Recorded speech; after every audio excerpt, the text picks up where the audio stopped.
नाजरीन, इस वक्त की ब्रेकिंग न्यूज़ ये है कि इरफान कादिर साहब ने शायद सेठी साहब की बातें सुन ली। उन्होंने कहा जी मैं कल सुप्रीम कोर्ट ज़रूर जाऊंगा, सुप्रीम कोर्ट नहीं अपने दफ्तर ज़रूर जाऊंगा और सुप्रीम कोर्ट मुझे निकालने की मजाज नहीं है। जैसे हाल में आपकी एडवाइस ले ली है उन्होंने। ये कोई फ्रॉइडियन स्लिप तो नहीं थी कि मैं सुप्रीम कोर्ट जरूर जाऊंगा। मेरा ये ना हो कि बुलावा आ जाए कि इधर से आओ ना। अच्छा कल आ जाना, अगर वो दफ्तर चले गए तो आ जाएगा। इतनी जल्दी शायद नहीं आएगा, मगर आने का इम्कान भी है। अच्छा चले आगे बात, चलिए लेट्स मूव ऑन। आप स्टोरीज, गेम्स की बात कर रहे थे। गेम्स हैं, गेम्स क्या हो रही है?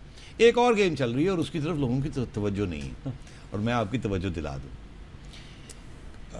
3-4 दिन पहले नवाज शरीफ के कज़न सोहेल ज़िया भट्ट साहब को without warning, without advance notification, कुछ नहीं, नैब वालों ने जाके पकड़ लिया, धर लिया से। बिल्कुल जैसे वो किडनैपिंग नहीं होती उस किस्म की पूरी कार्रवाई हुई। वो किसी फ्यूनरल पे जा रहे थे। हाँ, वो जा रहे थे, गाड़ी को घेरा, ढर ढर करके निकाल के ले गए, जैसे एजेंसियां करती।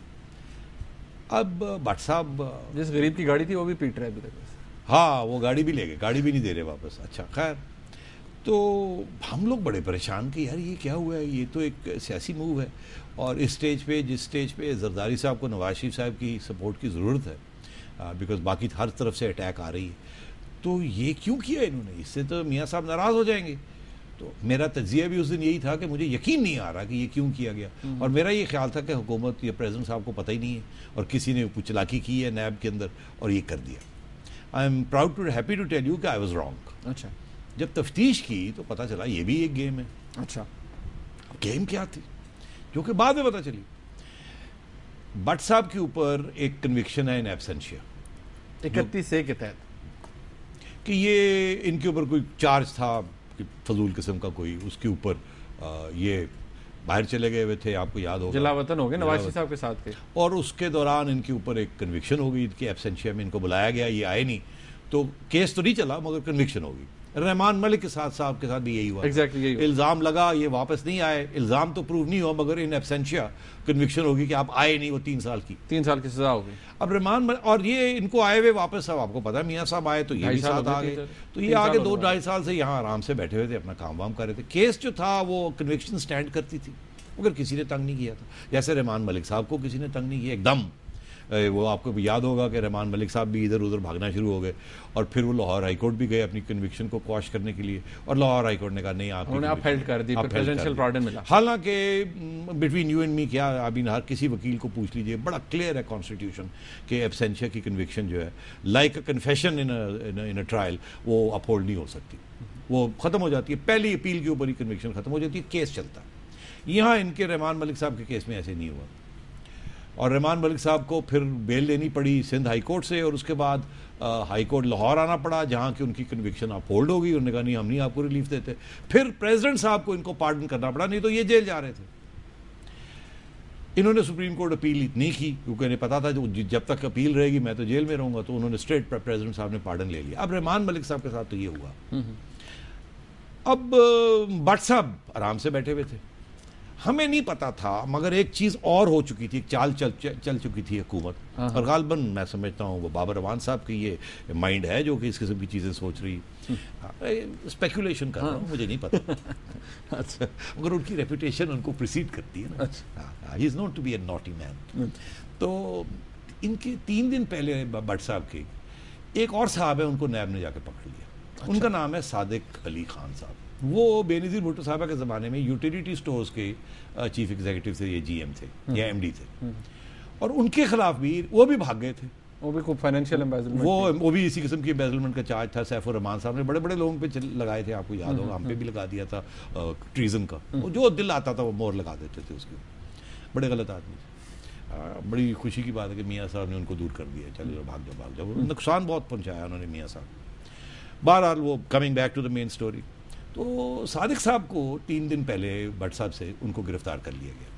अब ये इनकी सारी, ये तो पीपल पार्टी के क्रोनी थे, हाँ, उनके हमदर्द थे, उनके बंदे थे, उनकी पार्टी फौजिया बहराम साहिबा के साथ रखा जाए, इनके तल्लुकात थे, रिश्तेदारी थी इस किस्म। तो इनको नैब वालों ने अंडर ए PPP गवर्नमेंट एक PPP बंदे को जाके गिरफ्तार कर लिया 3 दिन पहले, तो वो जेल में है इस वक्त, लेकिन वो रिपोर्ट भी नहीं हुआ और बड़ा चुप करके ये हो गया।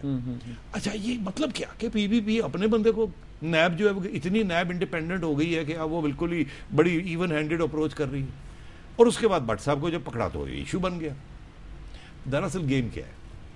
गेम ये है कि अब भट्ट साहब गए हैं आज लाहौर हाई कोर्ट, ठीक है, उन्होंने उसकी 3-4 पिटिशंस की हैं, क्या क्वाशमेंट की है, बेल की है, वो सारी चीजें मंजूर हो गई हैं। हाँ, वो सारी मंजूर हो गई, ठक ठक ठक मंजूर हो गई है फॉर हियरिंग। उसमें मैंने अर्ज किया ना, बेल की भी वो मंजूर हो गई है कि वो भी सुनेंगे, उसके बाद जो क्वाशमेंट है वो भी कि जी ये मेरी जो कन्विक्शन थी ये भी गलत थी, and so on and so fourth. अब देखना ये है कि लाहौर हाई कोर्ट क्या फैसला करता है इनके केस में। अगर लाहौर हाई कोर्ट वही फैसला करता है जो कि रहमान मलिक साहब के केस में किया था, तो फिर सादिक साहब को अगर सजा होती है तो वो तो प्रेसिडेंट साहब माफ कर सकते हैं ना, जैसे रहमान मलिक की थी।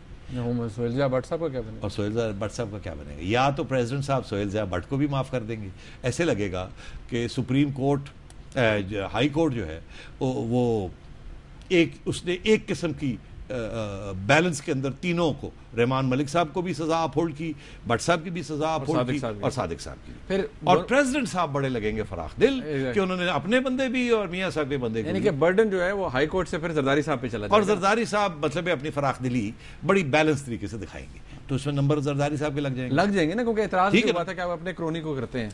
दूसरी बात यह कि अगर हाई कोर्ट भट्ट साहब की बातें मान लेता है और वो आजाद हो जाते हैं, तो फिर सादिक साहब को कैसे रोकेंगे? और फिर रहमान मलिक साहब खटाक करके लपक के आएंगे और वो सुप्रीम कोर्ट में अपील कर देंगे कि हाई कोर्ट ने एक जजमेंट दे दी है, तो रहमान साहब का केस स्ट्रांग हो जाएगा। तो इसमें government is in a win win situation. आप देख रहे हैं, तो ये गेम प्लेइंग हो रही है। मैं समझता हूं कि भट्ट साहब के साथ कोई ज्यादती नहीं होगी, गवर्नमेंट सिर्फ गेम खेल रही है। और ये अब देखना ये है कि किस तरीके से और कैसे ये रिहा होते हैं। जैसे ये रिहा होंगे सूनर रादर देन लेटर, तो फिर बाकी जो केसेस हैं वो भी इवन कील पे आ जाएंगे। तो ये गेम्स चल रही हैं इस वक्त। ग्रेट गेम नहीं, ये भी ग्रेट गेम नहीं बनी। ग्रेट गेम अब आपने बात कर ही दी तो ग्रेट गेम है क्या? अब आपने कर ही दी तो फिर ग्रेट गेम ये है कि क्या ये गेम प्लेइंग चलती रहेगी और सुप्रीम कोर्ट ऑर्डर करता रहेगा और हुकूमत पाकिस्तान उसके ऑर्डर्स डिफाई करती रहेगी, या तौहीन किसी किस्म की करती रहेगी या तंग करेगी? और कौन सी वो स्टेज है जहां पर पैमाना लबरेज हो जाएगा, सब्र का पैमाना लबरेज हो जाएगा, और वो स्टेज पे सुप्रीम कोर्ट क्या करेगा? क्योंकि एग्जीक्यूटिव अथॉरिटी तो गवर्नमेंट के पास। तो वो जब हम घूम फिर के वो आर्टिकल 190 की तरफ मैं आपकी तवज्जो दिलाता हूँ, वो आर्टिकल 190 ये है कि किस स्टेज पे सुप्रीम कोर्ट पाकिस्तान की अफवाज जनरल अशफाक कयानी साहब को तलब करेंगे और कहेंगे आपको ऑर्डर करते हैं under clause 190 of the constitution article, आपकी हेल्प हम सीख करते हैं। पहले हेल्प जिस तरीके से सजाद अली शाह ने मांगी थी नवाज शरीफ साहब के खिलाफ 1996 में गालबन, 98 में गालबन, अब तो वो चीज नहीं है। अब तो बहुत बड़ी हेल्प मांगनी पड़ेगी सुप्रीम कोर्ट को। तो वो हेल्प क्या, वो फिर कू की तरफ जाएगा, उस कू को कैसे लेजिटिमाइज किया जाएगा, क्या आर्ग्यूमेंट्स होंगे उसके, क्या नहीं होंगे, इसके ऊपर एक सेपरेट प्रोग्राम हमें करना चाहिए। इसकी परम्यूटेशन क्या होगा अगर वो स्टेज आती है, हम थ्योरेटिकली बात कर सकते हैं। तो मेरा ख्याल है कि इसके लिए अलग प्रोग्राम रखें। I guide take you through all the ins and outs of क्या हो सकता है, क्या नहीं हो सकता, और कैसे कौन समरसॉल्ट्स करेंगे और कैसे। एक ब्रेक लेते हैं नाज़रीन, एक ब्रेक लेते हैं। ब्रेक के बाद आपकी कॉल्स भी लेंगे, SMS भी आपके पढ़ेंगे, और साथ रहिएगा।